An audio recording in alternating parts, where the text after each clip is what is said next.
Inclusive classrooms have largely become the norm within Canadian classrooms, with an increasing number of students with developmental disorders, such as autism, taught within the classroom alongside their peers.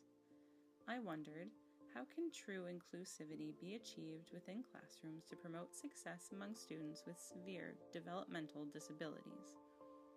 To answer this question, the article entitled Beyond Accommodations, Designing for Nonverbal, Non-Auditory Learners in the Inclusive Art Room, defined inclusion by how well every student was supported to fully participate in learning and throughout their school life.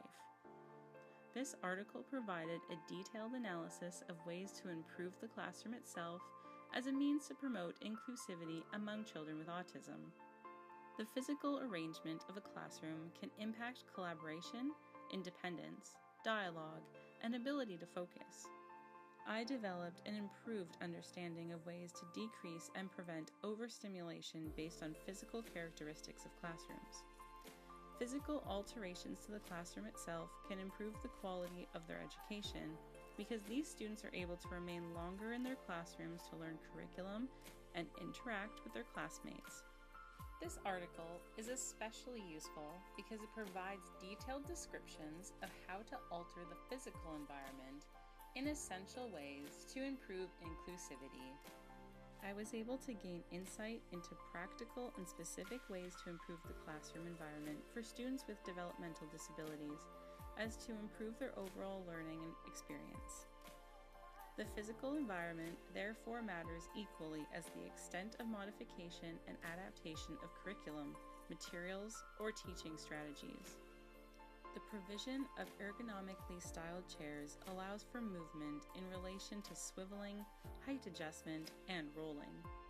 Providing the child a desk close to the doorway provides easy access to leave the classroom for a break. Consideration of distractions such as light refraction can reduce major sources of visual overload. Windows that allow for natural daylight to enter the room provide emotional and physical wellness for every student. Limiting the use of fluorescent lights is ideal, as their hue and humming can be distracting and bothersome. Consideration of light, such as using colored light bulbs and reducing lighting directly above students, improves concentration, especially because people with autism can primarily attend to only one sense at a time. This article provides specific suggestions for modifying an environment, which is essential knowledge when creating inclusive classrooms. Light, touch, and sound impact concentration of all students. The most significant lesson from this article is that we must rethink and thus evolve how we construct our classrooms to attain true inclusivity. Contemplation of the physical environment is important, yet a multitude of additional elements must be in place to create and maintain inclusive classrooms. The article, How Do We Create ASD-Friendly Schools? A Dilemma of Placement, provides valuable insight into understanding how to construct truly inclusive classrooms. This article offers the important perspective that inclusion is a dynamic and complex process that requires ongoing modification, adaptation, and accommodation. The most profound statement was that the classroom requires a transformation to meet the needs of students with developmental disabilities, and it is not the child that must adapt to the environment. This article also clarified that although children with autism share commonalities, they are each unique in their needs, abilities, and interests. The honest and realistic representation of social and environmental barriers to inclusivity was identified.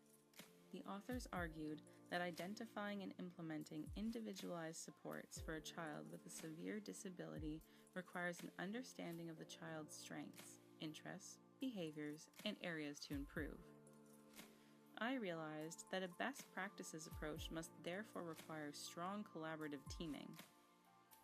Parents working alongside proactive teachers and paraprofessionals, along with curricular adaptations and accommodations to challenge students, must occur within a supportive environment. Numerous practical suggestions were offered in this article, including the formation of specific goals, along with a commitment to provide equal access to meaningful educational endeavors.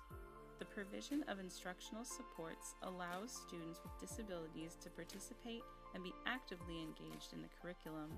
I was able to develop a superior appreciation for the practical and meaningful ways to create individualized curricular and instructional support, such as simplifying content and allowing alternative ways of completing assignments. What was especially powerful about this article was the strong rationale for why inclusion benefits every student, which included peers in the classroom developing greater awareness and tolerance of differences, along with enhanced empathy for others.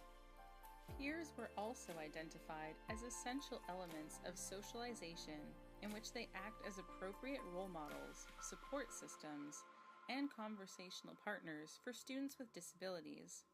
Providing training to peers promotes the development of supportive interactions among students. A strong focus of this article related to supportive strategies, including proactive approaches to eliminate bullying, along with developing routines to increase predictability to promote the development of coping strategies. Creating opportunities for students with disabilities to experience success in the classroom truly benefits every student, such as by utilizing multi-sensory teaching, allowing various ways of responding, and developing routine. Inclusivity can be achieved and maintained through equal access to a quality education, which requires modifications and adaptations to the physical environment, along with diverse support systems, including peers, assistive technologies, teaching methods, and curricular adaptation. The most important message of this article was that every child with autism will grow up to become an adult with autism. Therefore, providing them with supports to encourage a superior education along with development of life skills will assist them over their lifetime.